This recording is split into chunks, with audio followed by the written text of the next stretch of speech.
Hi everybody, it's Steffi and welcome back to my channel. So today I'm going to be talking to you about my plant-based diet, why I decided to do that, how that works for me, and also what happens when you change your diet like that and then you go back to your old diet. So if that is what you are interested in, then keep on watching.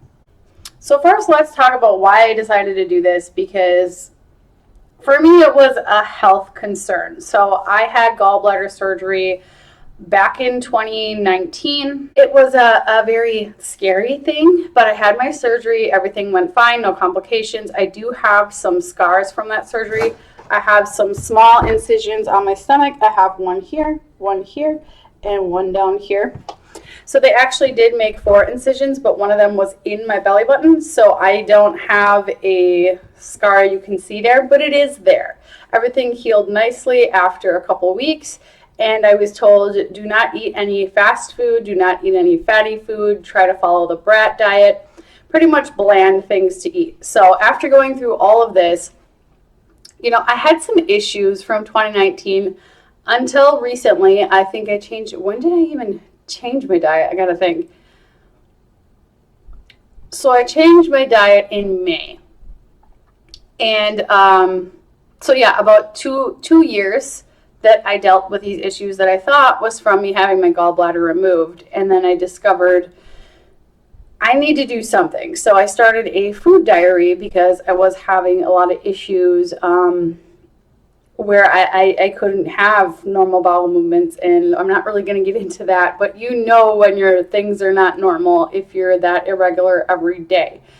So I started doing a food diary and came to the conclusion that anything with canola oil in it, I can't eat.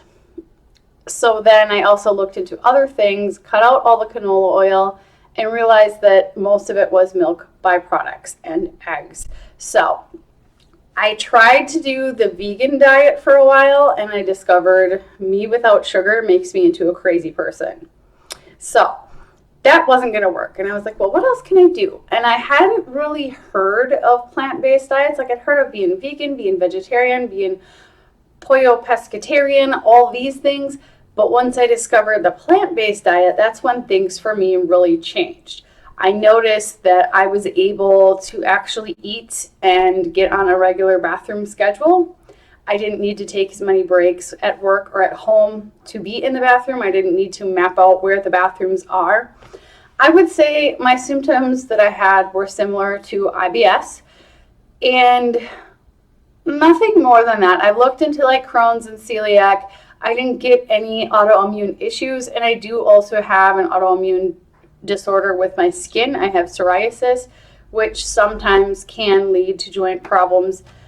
It's a whole thing, but pretty much I found with the psoriasis, me being on a plant-based diet, it also does help my psoriasis too. But as soon as I go off of that, I will get a flare-up in my skin.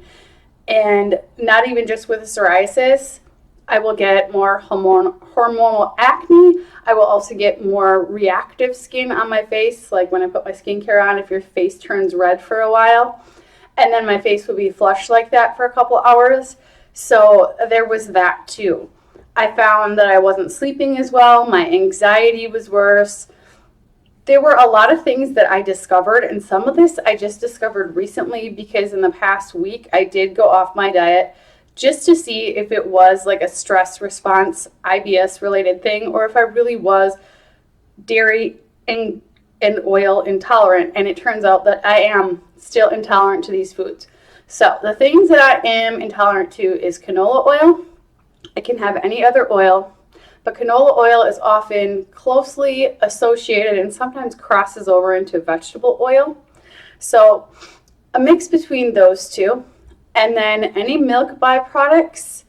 I can have cheese, but it has to be block cheese. If it's a shredded cheese, a nacho cheese, any type of sprinkled cheese like Parmesan cheese, I can't have it.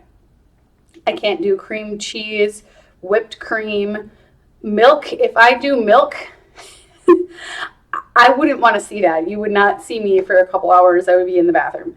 So those things I cannot have. I cannot have eggs. I do not know why it is specifically like a cooked egg or like an egg Benedict, but I can have breads, I can have cookies, I can have cakes, but some of those also do have vegetable oil and canola oil in them. Some of that I can tolerate. It just depends on the makeup of the food. If it's mainly like an oil-based dish, I can't have it. But for me, it was just very bothersome. Like my stomach hurt all the time. I was getting some gagging. I will like put this all in an outline down below because I know I'm kind of all over the place with this.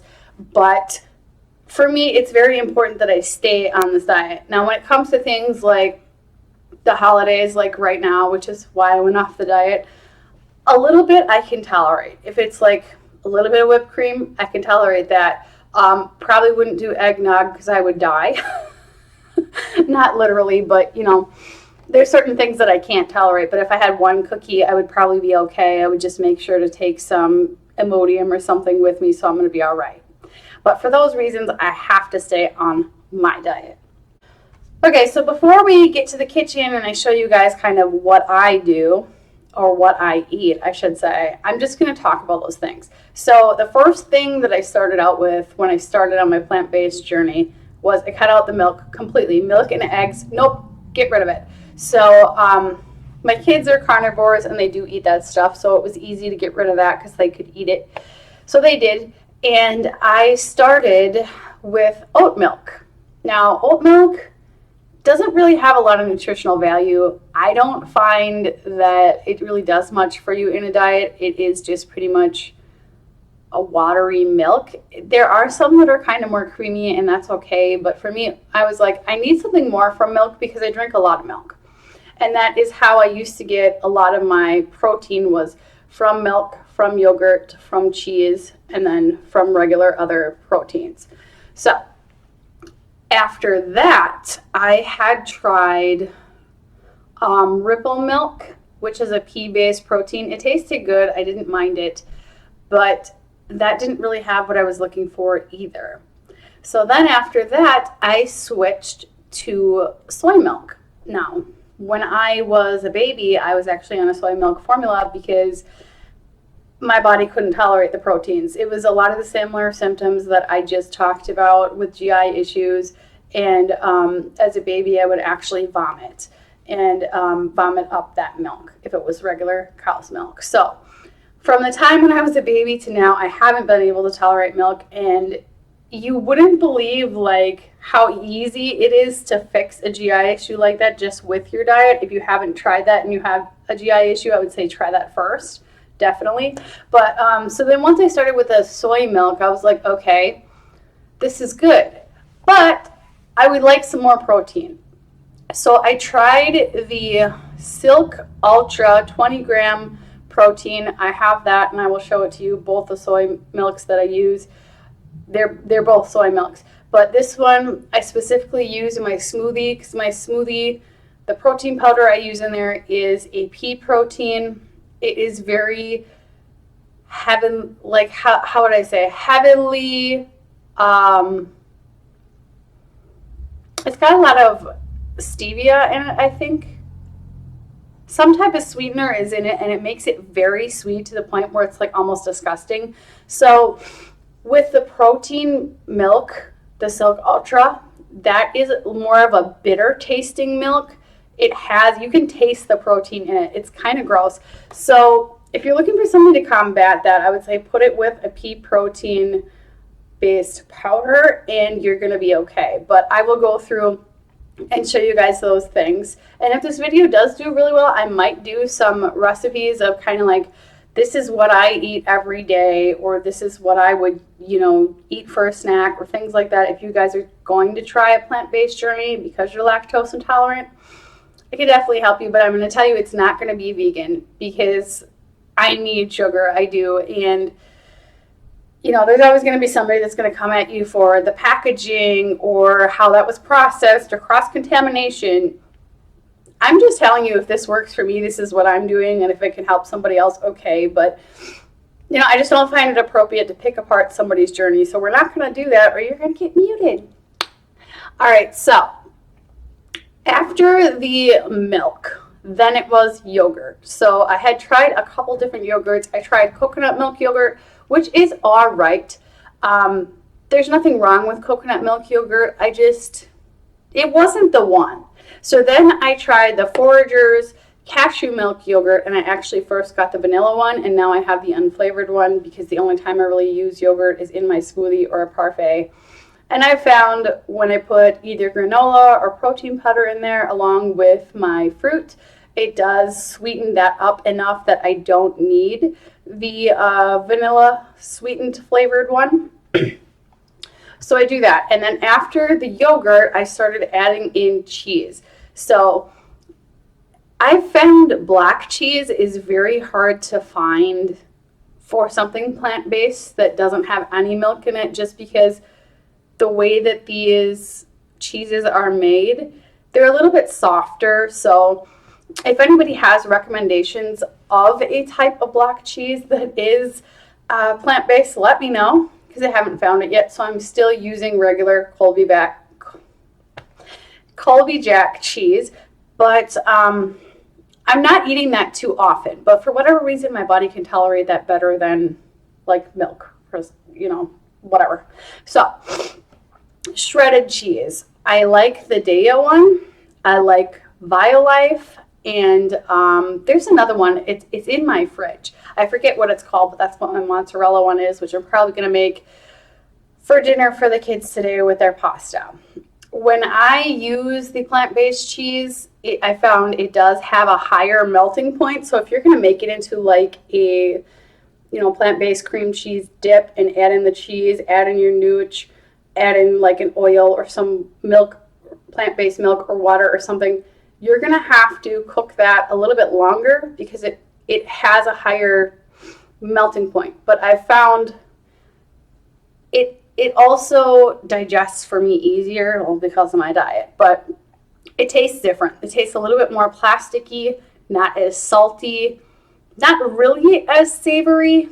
It's very weird. It's one of those things where you have to try it and see if you can actually do it. Because for me, I had to do this all one step at a time. Otherwise, I would have been overwhelmed and like, nope. But the way my body was, I could not do anything. I had to. So then after the cheese, I did cream cheese. And there are a ton of plant-based cream cheeses out there that I like. But I recently tried a regular cream cheese and my body didn't digest it at all. How I had made my nooch dip, which I did use nutritional yeast, but I used a regular cream cheese, did not work out for me. So those are just some examples. I mean, there are other things out there that I do like I have plant-based beef crumbles that I use for tacos. The kids don't really taste a difference in those. They taste pretty good. I've had seitan. That is very good. I haven't tried jackfruit yet, so if you've tried jackfruit, comment down below and let me know like kind of what that flavor profile looks like so I can be ready when I do try it. Otherwise, I'm going to just not do it because I'm like, nope, I don't know what that is. I'm not eating it. If you guys have or know somebody that has autism or an autistic kiddo, they're very picky about what they eat. And this is why. Because it can lead me into a whole panic attack if I have one thing where I'm like, I got to go to work and eat that for lunch and I don't know what that's going to taste like or, how my body's going to tolerate that. Then I can't do it. So, other things that I like. I love a veggie burger, but I don't really get into a lot of processed food anymore, whether it's plant-based or not, just because it's not good for me. It's really not. And I found by removing the milk, I'm losing nutrients.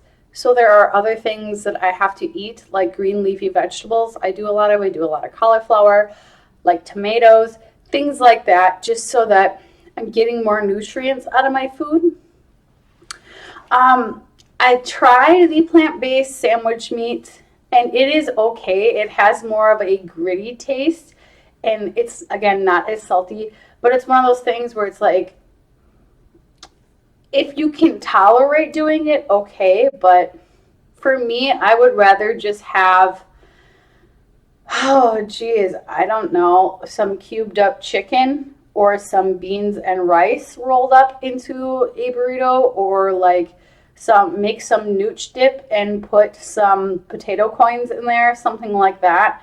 I would rather do that than have the plant-based sandwich meat, because it's just not good for you. But if that's where you're at and that's where you're starting, is with all prepackaged frozen stuff, it is a start. So I would say start with whatever else you feel comfortable with. See what you like, see what you don't like, and then just go from there, one food at a time, until your whole fridge is plant-based, if that's what you want. That's what I did. I do still have things in the house for the boys, because I have, you know, my 2 kids, that are just regular food. Like sometimes I might get ice cream for them, but then I don't eat it. Little things like that. Like we do have regular cream cheese and they can have that on a bagel, but I don't really like it. I'd rather do like a plant-based cream cheese. So I'm going to go through and just show you guys some things I have in my fridge right now. And then if you guys want to see what I eat every day, it's usually a pea protein or other plant-based protein powder smoothie with plant-based milk, plant-based yogurt, some fruit, and a beauty collagen powder. It sounds disgusting, but it actually tastes all right. So I always do that. I always have a wrap at work, and then either some veggies in there or some cheese, plant-based or not plant-based. It depends on what I can get. And then a trail mix with that. 1 Coke Zero and some popcorn, and sometimes like edamame or the almond thin, nut thins crackers, or pita crackers. But I eat like every 3 to 4 hours. So that's usually what I have. If you guys want to see any of that, let me know. But anyway, we're going to go get into the kitchen. Okay, so this is everything. As you'll notice, some of this is just regular food that is not vegan or anything like this, but some of this you may have not seen before. So this is what I use for my cooking oil. Like I said, I can't tolerate the canola or vegetable oil, so I use olive oil. I have these Baka veggie crumbles. These are plant-based. They are also vegan and non-GMO. But this is soy, so if you can't tolerate soy, I would say definitely don't have this. But this is, I don't believe this is vegan or anything like that, or maybe it might not even be plant-based. But for whatever reason, this is very like soothing if you have like a flare-up in your stomach. I really like this, and I have been eating this for years, and it's just a really good squash stuffed ravioli. These I just discovered at one of our local stores, and it's not real chicken. It's plant-based chicken. So that is that. I don't think these are vegan either, but I am checking for you guys in case that's what you're looking for. But yeah, this is a meatless option. And then for cheese, this is the brand that I couldn't think of before, Follow Your Heart. So this I actually got at Walmart. This is what I use in pasta. And then the Violife or Dea is what I do for my shredded cheddar. And I like to put that in my wraps. Then I have this edamame. This is similar to just peanuts. And I do have more edamame because I really like it. This is my vegan mayo because I can't have the eggs or the vegetable oil. So this is just what I use. And everybody in my house uses this. It tastes just like regular mayo. I don't see a difference. Maybe less salty. And then this is the Follow Your Heart ranch. This is actually refrigerated, so you can't just buy this and put it in the cupboard. You have to keep this in the fridge. This is also vegan, and I just really like this. This is my son's chocolate ripple milk. This is a pea-based protein. I don't think this is vegan, but it is plant-based. Then we have the Silk soy milk. So this is what I do drink daily, a few times a day. So that is that. And then this is the Silk Ultra that I use in my smoothie right here. and it has quite a bit of protein, 20 grams in here for 1 cup, which is 8 ounces, which is about how much I use. And in the regular soy silicone milk is 8 grams. This is coconut Cool Whip, Ready Whip, whatever you want to call it. I don't call it whipped cream, I call it Cool Whip. But this is non-dairy, you can see that right here. I don't believe this is vegan either. It is! Oh, well, there you go. This I also did find at Walmart. This is my favorite cashew milk yogurt, and I really do enjoy this. I know, it's kind of gross, sorry. But there's not that much protein in here or any other nutrients. But for me, my body can tolerate this pretty well. And this one is vegan, and it does have live and active cultures in it. Let me see if I can figure out where it says that. Yeah, here they are right here. Live active cultures. Then I have frozen edamame. This is good if you want something a little bit more savory. I like to put this with some olive oil and some salt and just warm it up. Very good. And then this is my, what I call nooch, but it's nutritional yeast. This one you don't have to refrigerate. Some of them you do. Non-GMO, gluten-free, and vegan. Then last, this is just one of my favorite snacks at work in case I don't have time to make something. I have these Uncrustables in my freezer, and I just pop them in my work bag. And I almost forgot these. So this is the creamer that I use. It isn't oat milk because I find oat milk is more creamy, but this is the one that I use right here. I don't believe this is vegan. It is non-GMO. And then I always like to have some type of cashew dip. This one is like a sharp cheddar kind. So you can see it right here. It is vegan, lactose free, palm oil free, gluten free, soy free, non-GMO. I really like this. It is a lot similar to like a hard cheese cracker spread. And I'm going to look into actually making some things with cashews, including this cashew milk and cashew yogurt. But I just wanted to show this to you guys because this is probably one of my favorites for snacking or for putting into wraps.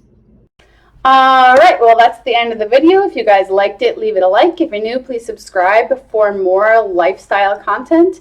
If you guys are interested in makeup or skincare, I do have a beauty channel called Beauty by Steffi. If you would like to see that, I will leave it linked at the end of the video and in the description. And that's all I got. So if you guys want to see some recipes, comment down below, like the video, and I will see you guys later. Bye.